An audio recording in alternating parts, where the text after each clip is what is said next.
So in this episode, we get a lesson in determinism. You know, the typical sitcom storyline. I'm not sure how this show was able to provide 4 seasons of philosophy lectures and have it be funny and entertaining, as well as moving, but they have so far. So pretty awesome.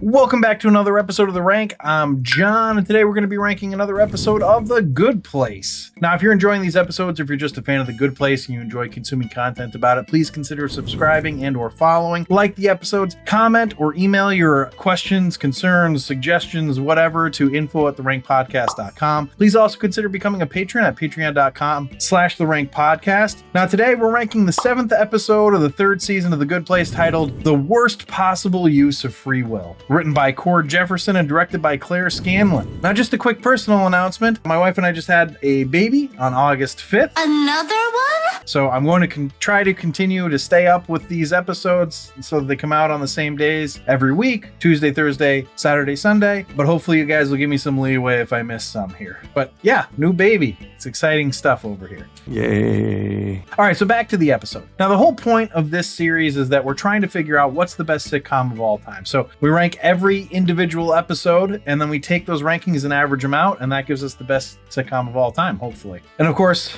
today it's The Good Place, but let's go on to find out what those rankings are going to be, starting with Potent Notables.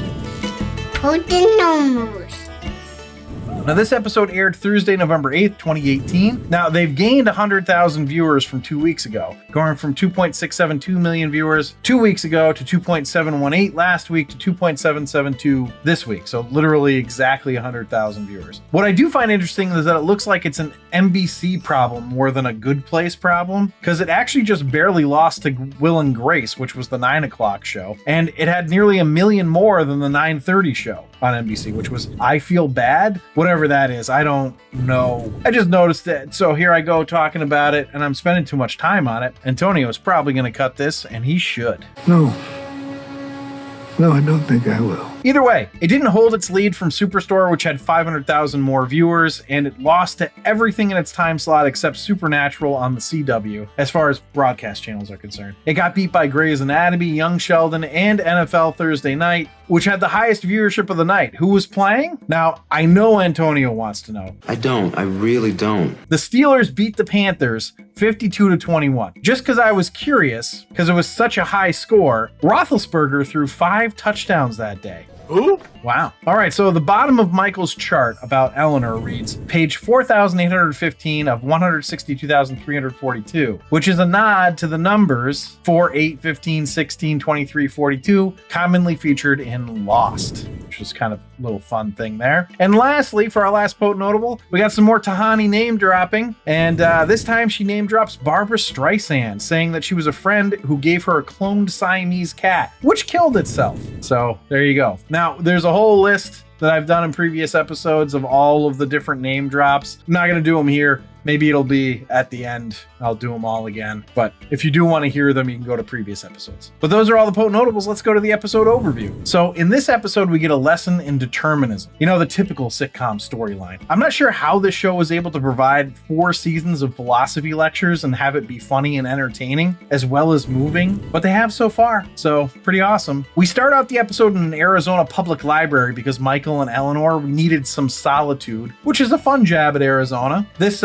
show tends to equate Florida and Arizona, and it's a good time. Though it does feel like they may have alienated some potential viewers by basically telling everybody that everybody in Arizona and Florida are dumbasses. It's a known fact. That being said, if you take your state that seriously, this wasn't the show for you to begin with, no matter where you're from. Now, why did they need solitude?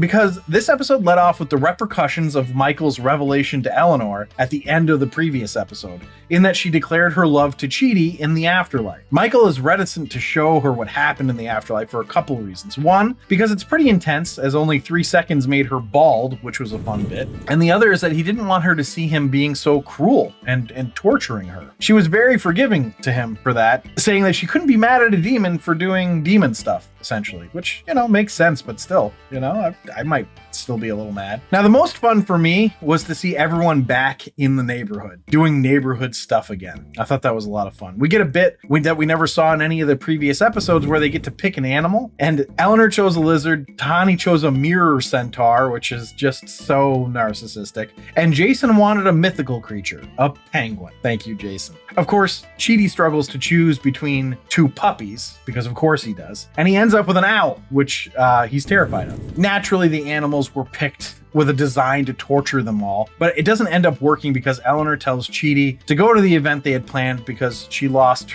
the lizard. This event was where they get to essentially switch places with the animals that they chose, which means Chidi would have been able to fly. But Chidi decides he'd rather be with Eleanor, and this kicks off their relationship, and we see it ends up with them saying, "I love you" to each other at Mindy's place, which was sweet and touching. That was the only part of this that we had already seen. Plus, Mindy St. Clair lets them know how Michael's been messing with them, although we didn't see that part of it. It's told to us. This naturally leads to the eventual confrontation with Michael, where they tell him they're not afraid of him because they're in love, and love is stronger than anything that he could do to them. To which Michael says, "I could throw an elephant at you." You think a thrown elephant wouldn't crush you because of love? Now, this is a joke that really worked for me, and I imagine if you're watching this and you enjoy The Good Place, it worked for you too. And thinking of that actually made me kind of curious. What was your favorite joke of the episode? Maybe we could do that every week. I'd be interested to find out which jokes got you all the most. So anyway, this leads to Eleanor going into an existential crisis and getting defensive over her vulnerability. She does this by claiming determinism, and therefore she was never in love because Michael engineered it. Michael, though, doesn't give up on her and brings her back.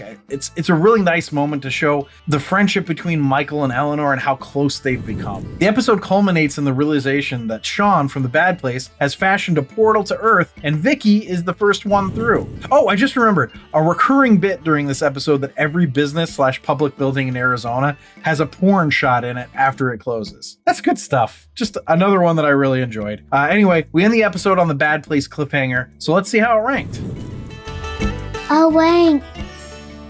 So the rank is where I rank the episode based on 5 categories: story, acting, dialogue, episode coherence, and character relatability. I rank it on a scale of 1 to 5, 1 being the worst, 5 being the best. And then we have a laugh counter where I tally up the amount of times the episode made me laugh out loud. 1 point per laugh out loud, and that gets added to the score. Now, before we dive in here, I just want to say if you're enjoying this episode, please leave a like. Let us know that you liked it. Helps us out. Thanks in advance. Now, the first category is story, which I gave a 4. The story is that we watch Eleanor learn about what happened in the Bad Place when she was being tortured by Michael and how she fell in love with Chidi and one of the reboots. The story is also about her reaction to the news, so it's not really much of a story, and yet it really is. This was hard to rank because while it feels light on story, I still thought it was wonderful, and this is how you end up with a 4. So there you go. Anyway, let's go to acting, which I gave a 5. They're all just so excellent. Now, I don't necessarily want to single one out over any of the others, but this was an episode driven by Kristen Bell and Ted Danson, and it's just incredible. Now, I'm going to be upset when I get to the end of the season and find out nobody won an Emmy. I'll be super pissed if I find out that nobody was even nominated, which I feel like I'm going to find that out at the end. It's crazy. All right, let's go to the next category, which is dialogue, which I gave a 5. The writing on the show is excellent.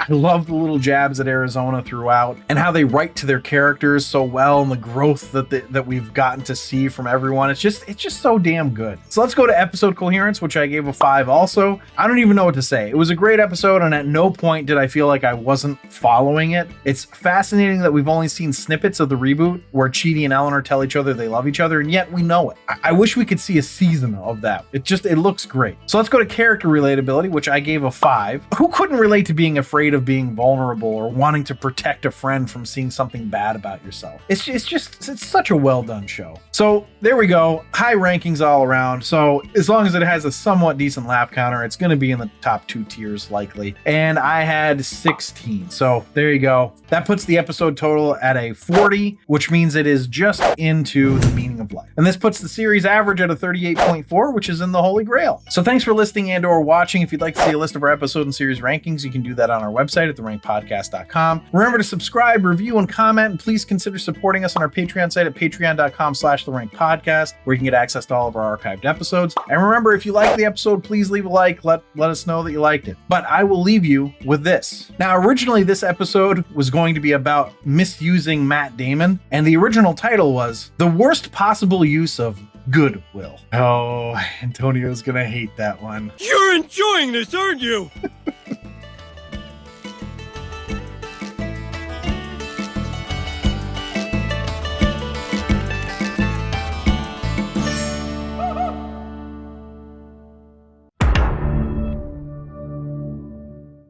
Now, just a quick announcement for personal. Now, just a quick personal announcement. Now, just a quick personal announcement. Oh, fuck. Now, just a quick personal announcement. Today, Junior? And I wrote it. So basically, I wrote stupid.